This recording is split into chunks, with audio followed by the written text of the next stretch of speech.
Rangée I, siège 2, avec François Marchessault. François, ce thème aujourd'hui me semble inapproprié parce qu'on a envie de pleurer. Oui, hein? Ouais. Ouais, et Depuis que Clémence est venue à l'émission puis qu'elle a annoncé ça, là. On l'a vu, Yves et moi, à Brossard, Oui. la semaine passée. 10h30, ouais. Puis on a le cœur gros quand même d'imaginer qu'on la verra plus sur scène. On a le cœur gros. J'écoutais la pièce avant. On peut plus l'entendre de la même manière non plus, je pense, maintenant. Non. Maintenant qu'on l'a vu une dernière fois sur scène. Et évidemment, c'est un moment extrêmement émouvant de voir le dernier parce que j'ai vu ce dernier spectacle-là à Gatineau.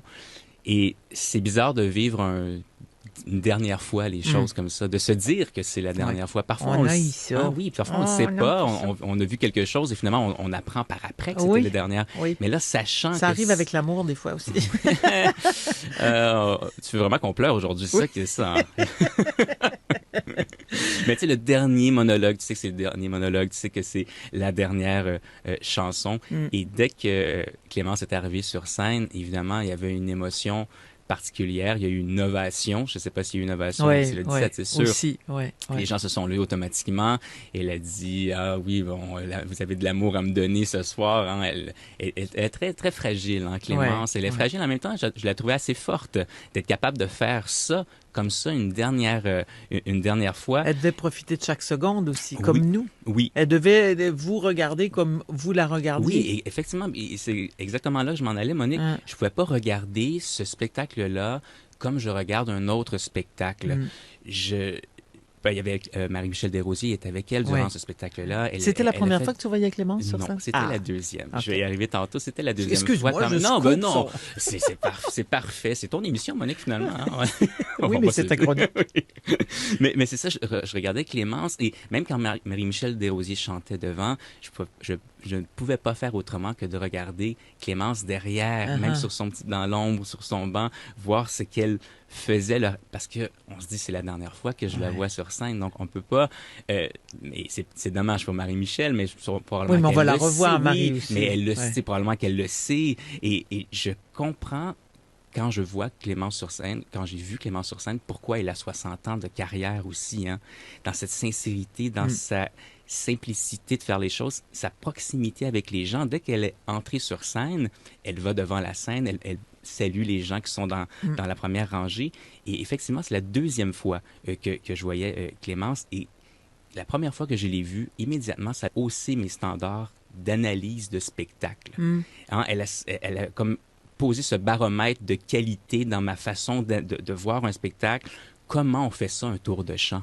Hein, Clémence sait le faire. Aujourd'hui, je te dirais, Fred Pellerin sait comment faire un tour de chant. C'est vrai. Et c'est bizarre. C'est probablement celui qui se rapproche le plus de Clémence. C'est-à-dire qu'à la fois, il nous fait rire et il nous fait pleurer dans ses monologues, dans ses chansons. Clémence, dans ses contes, en tout cas Fred.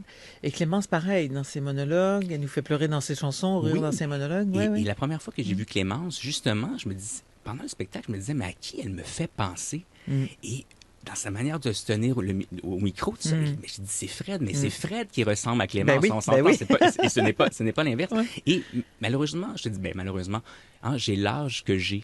Ben oui. Et je suis, vraiment pas de coquetterie, je suis né en 1979. J'ai 37 ans, bientôt 38. Quand je suis né, Clémence Desrochers avait déjà 20 ans de carrière. Donc, je dois... Et disons qu'on fait un calcul, j'ai commencé à écouter de la chanson en 1990, 95. Donc, c'est 35 ans de carrière que j'ai tout à coup à rattraper. Ouais. Et les gens d'aujourd'hui, aussi les plus jeunes, ceux qui naissent aujourd'hui, ont toujours beaucoup d'histoires musicales ou peu importe à rattraper.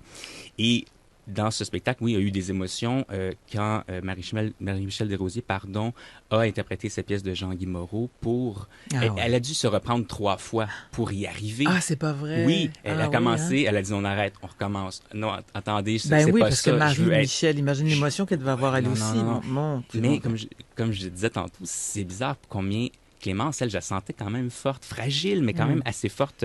J'ai vu une entrevue qu'elle a accordée après, justement, à nos collègues de Radio-Canada en Outaouais. Et elle disait ça. Ça fait des jours que je me retiens de brailler. Hmm. Et là, quand Marie-Michel, parce que c'était pas prévu, enfin, elle le savait pas, et elle ne l'a pas fait dans les autres spectacles, elle s'est gardée cette surprise-là, ce cadeau pour la Der des Der. Ouais. Et là, ça a achevé Clémence, si je puis dire, ouais. Mais et à la fin, elle a dit au public, qu'aurait été ma vie sans votre amour? Vous avez nourri ma vie, maintenant je vais aller faire un jardin. Eh bien, Clémence Desrochers, vous avez aussi nourri notre vie. Et je dirais aux gens, apporter Clémence, elle l'a dit souvent dans son spectacle, il y a des produits dérivés. Ouais. Et il y a l'extraordinaire album Mes classiques en public. Moi, j'adore ce... Et probablement, il y a les monologues sur ce disque-là qu'elle ne fait plus. Ouais. Gérard, moi, c'est extraordinaire. Mais elle sait qu'il faut que tu fasses ta vie, Faut que Gérard. tu fasses ta vie. Ouais. Et Clémence me donne envie d'écrire la même chose que elle sur ma pierre tombale.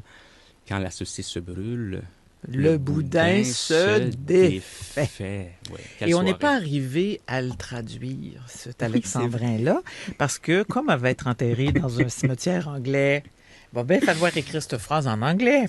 Sacré Clémence. Oui, un moment Et d'émotion. contrairement aux chroniques habituelles de notre ami François, cette chronique ne se terminera pas par la liste des spectacles à venir, puisqu'il n'y en aura plus. Ouais. Merci beaucoup, François Marchesso, d'avoir fait la route, d'être allé C'est pour un- nous. Pour toi aussi, évidemment. C'est un bonheur et je te dirais, Monique, merci de partager tes passions parce que si aujourd'hui je te parle de Clémence, c'est grâce à toi.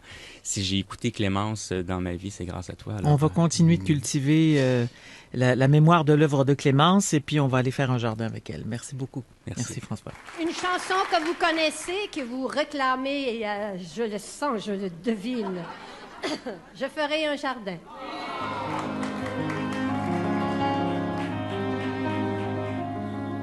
Cet été, je ferai un jardin. Si tu veux rester avec moi encore quelques mois, il sera petit, c'est certain. J'en prendrai bien soin, j'en prendrai bien soin pour qu'il soit aussi beau que toi. Si tu veux attendre avec moi que les oiseaux reviennent, si tu peux souffrir ces semaines de silence et de froid.